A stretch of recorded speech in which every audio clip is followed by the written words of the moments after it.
ஓம் சாந்தி. Covid காலத்தில் பாபா இப்படிப்பட்ட அதிசயமான அனுபவங்களை எல்லாம் கொடுத்தார். அது மிகவும் அதிசயமானவை. அதை வார்த்தைகளால் விவரிக்க முடியாது. நான் எப்பொழுதும் என் லெக்சர்களில் சொல்வேன், the best teacher award goes to COVID-19. ஏனென்றால் கோவிட் நமக்கு அப்படிப்பட்ட பாடங்களை கற்றுக் கொடுத்தது. நாம தானாவே கற்றுக்கொள்ள முடியாத விஷயங்கள் அதெல்லாம். வைராகியத்தின் எல்லா பாடங்களையும் நாங்கள் கோவிட் காலத்துல கற்றுக்கொண்டோம். இப்போது பாருங்க, கோவிட் காலத்துல நான் 12 மணி நேரம் டியூட்டி செய்தேன். அதற்கான கிட் அணிந்து, அது ரொம்ப கஷ்டமான விஷயம். வேர்வை வரும், பல விஷயங்கள் நடக்கும். டெட் பாடியை உறவினர்களுக்கு கொடுக்க மாட்டோம். ஒரு பையன் வந்தான், அவன் அப்பாவை பற்றி சொன்னான். நாங்கள் முடியாது என்று சொன்னோம். இல்லை, என் அப்பாவை நான் பார்க்க வேண்டும் அப்படின்னு அவன் வலியுறுத்தினான். நாங்க கோவிட் தொற்று ஏற்பட்டுடும் அப்படின்னு சொன்னோம். இல்லை, நான் பார்க்க வேண்டும் என்று மீண்டும் சொன்னான். இப்ப நான் சொன்னேன், சரி தம்பி, உன்னுடைய விருப்பம். அவனுக்கு நான் அனுமதி கொடுத்தேன். அந்த பாடியை பேக் செய்து வச்சிருந்தாங்க. அவன் வந்தான், பாடியை திறந்தான். அந்த சரீரமும் அமைதியாக இருந்தது. கைய வெளியே எடுத்தான். கையில 3 மோதிரங்கள் இருந்தது. அந்த 3ஐயும் எடுத்துட்டு அவன் என்ன சொன்னான், இப்போ எடுத்துட்டு போங்க அப்படின்னா. நாங்க அதெல்லாம் பார்த்துட்டே தான் இருந்தோம். இதுதான் கலியுகம். அம்மா அப்பா என்ன நினைத்திருப்பாங்க? எந்த சம்பந்தமுமே இல்லை. நிறைய விஷயங்கள் நாங்க கோவிட் காலத்துல பார்த்திருக்கிறோம். நான் இப்போது உங்களிடம் சொல்றேன், முழு மெடிசினும் கோவிடுக்கு முன்பாக தோல்வி அடைஞ்சிருச்சு. எந்த மருந்து வேலை செய்யல. ஒரு ரெம்டெசிவிர் அப்படிங்கிற இன்ஜெக்ஷன் வந்துச்சு. அந்த இன்ஜெக்ஷன் பிளாக் மார்க்கெட்லயும் கிடைக்கும். அதை 2 முறை கொடுக்கணும். சில நாட்கள் அது கிடைக்கவே கிடைக்காது. நிறைய பிகேக்கள் எனக்கு போன் பண்ணாங்க. ஏன்னா நான் IIT-ல இருந்தேன். கவர்மெண்ட் இன்ஸ்டிடியூட் PhD அங்க கிடைக்கும். சச்சின், எப்படியாவது எங்க அண்ணனை அட்மிட் ஆகி இருக்கிறாரு, அவருக்கு அந்த இன்ஜெக்ஷன் வாங்கி கொடுங்க அப்படின்னு சொல்லுவாங்க.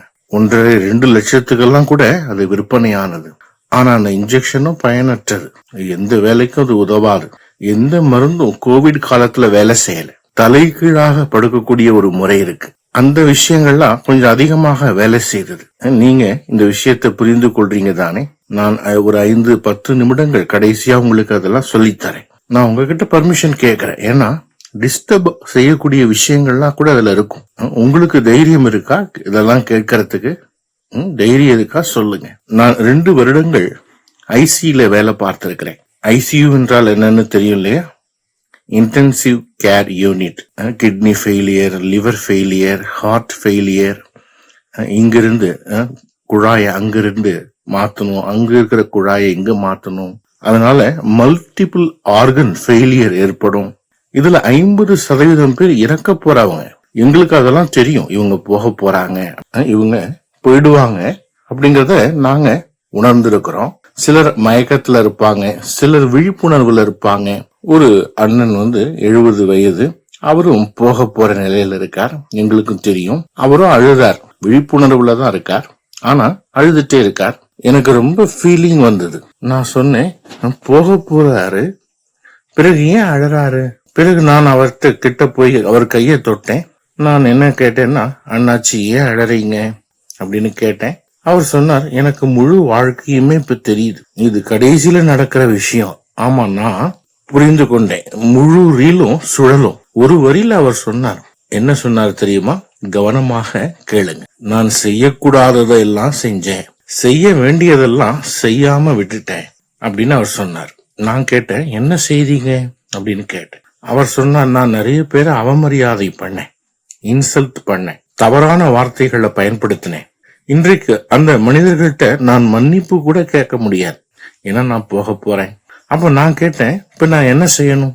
அவர் என்ன சொன்னார்னா, என்னிடம் பணம் இருக்கு, பவர் இருக்கு, பொசிஷன் கூட இருந்தது. நான் பலருக்கு உதவி செய்து ஆசீர்வாதம் பெற முடியும். ஆனா நான் அதை செய்யல. அப்ப நான் கேட்டேன், ஏன் செய்யல? அவர் சொன்னார், எனக்கு அகங்காரம் அதிகமாக இருந்தது, ஈகோ. மற்றவங்களுக்கு துக்கம் கொடுக்கறதுல எனக்கு ஒரு சந்தோஷம் கிடைச்சது. ஆனா இன்றைக்கு இறக்கக்கூடிய நேரத்துல அதெல்லாம் எனக்கு நினைவுக்கு வருது. நான் என்னுடைய வாழ்க்கையை வீணாக ஆக்கிட்டேன். அதனால நான் அழுதுகிட்டே போறேன். இப்படித்தான் நான் இறப்பேன், அழுதபடியே நான் இறப்பேன் அப்படின்னு அவர் சொன்னார். Realization at the time of death.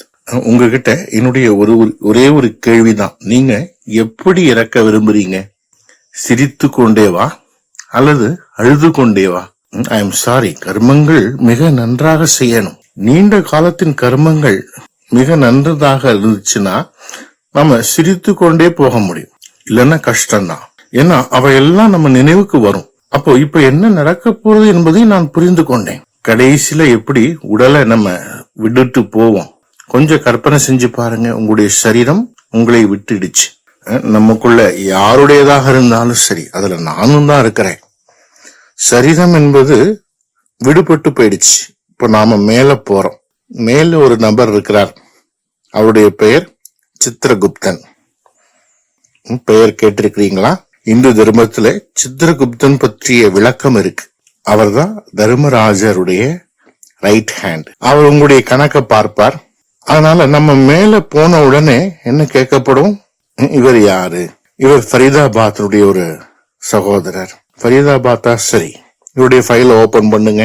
அப்போ உங்க ஃபைல் ஓபன் பண்ணப்படும். சரி, இவர் யார்? பிரம்மா குமாரிஸ்ல இருந்து வந்திருக்கிறாரா? சரி, இவருடைய ஃபைல தரங்க. ஃபைல் முன்னாடி வரும். சரி, இவங்க எல்லாம் சென்டருக்கு போயிருந்தாங்களா? ஆமா, வியாழக்கிழமை போக் சாப்பிட போவாங்க. அங்க கூட எழுதப்பட்டிருக்கும் நம்பர் 1, நம்பர் 2 அப்படின்னு. வேற ஏதாவது சாதனை பண்ணாரா? இல்ல, அப்படியே படிச்சுட்டே இருந்தார். பிறகுன்னு சொல்லி இறந்துட்டார். அப்புறமா செய்யலான்ட்டு சரீரத்தை விட்டுட்டார். அப்புறம் 3வது கேள்வி, சேவை செய்தாரா? தீதிகள்லாம் சொல்லி களைச்சு போயிட்டாங்க. சேவைக்காக டைமே இல்லை, அதனால எதையுமே சாதிக்கல, சேவை செய்யல, பாபாவை நன்றாக நினைவு செய்யல. அப்ப அந்த மாதிரி நேரத்துல நீங்க என்ன செய்வீங்க? அந்த நேரத்துல பாபாவுடைய மகா வாக்கியங்களை நான் சொல்லி கொடுக்கிறேன். உலகத்தினர் அழுதுகிட்டே இருப்பாங்க, பக்கத்து வீட்டுல இருக்கிறவங்க அழுவாங்க. அட, எங்க பக்கத்திலேயே சென்டர் இருந்துச்சு, பக்கத்திலேயே சென்டர் இருந்தும் நாங்க போகலையே அப்படின்னு அவங்க பச்சாதாபம் அடைவாங்க. ஆனா பாபாவுடைய குழந்தைகள் அனைத்தையும் தெரிந்திருக்கக்கூடியவர்கள். இப்போது இல்லை என்றால் வேறு எப்போதுமே இல்லை. முழு கல்பத்தின் வருமானம் அனைத்தும் தெரிஞ்சிருந்தும் செய்யல. அப்ப அவங்க அழமாட்டாங்களா? பாபாவுடைய வார்த்தைகளோ மிகவும் பயங்கரமானவை. பாபா சொன்ன ரத்த கண்ணீர் விடுவீர்கள். அந்த நேரத்துல பச்சாதாபம் எப்படி இருக்கும் பாருங்க. ஒன்று, நான் இந்த கல்பத்துல தோல்வி அடைஞ்சிட்டேன். 2வது, எனக்கு பின்னால வந்தவங்க எல்லாம் முன்னேற்றம் அடைஞ்சு போயிட்டாங்க. 3வது விஷயம் என்ன இருக்கும்னா, நான் ஒவ்வொரு கல்பத்திலும் தோல்வி அடைய போறேன் அப்படிங்கிற பச்சாதாபமும் இருக்கும். இதெல்லாம் நீங்க அந்த நேரத்துல உணரும் போது யாராலும் உங்களை காப்பாற்ற முடியாது. மிகவும் பச்சாதாபம் ஏற்படும். குல்சார் தாதி கூட சொல்லுவாங்க, கடைசியில 2 லைன் இருக்கும். பச்சாதாபத்தினுடைய லைன் வரிசை, இன்னொன்று பிராப்தியினுடைய வரிசை. நான் இதை எக்ஸாக்ட்லியா பார்த்திருக்கிறேன். நடந்ததை நான் பார்த்தே தான் சொல்றேன். நான் ப்ரூஃபோட சொல்றேன் என்ன நடந்துச்சு. நோட்டு பந்தி நடந்தது, டிமானிட்டைசேஷன்.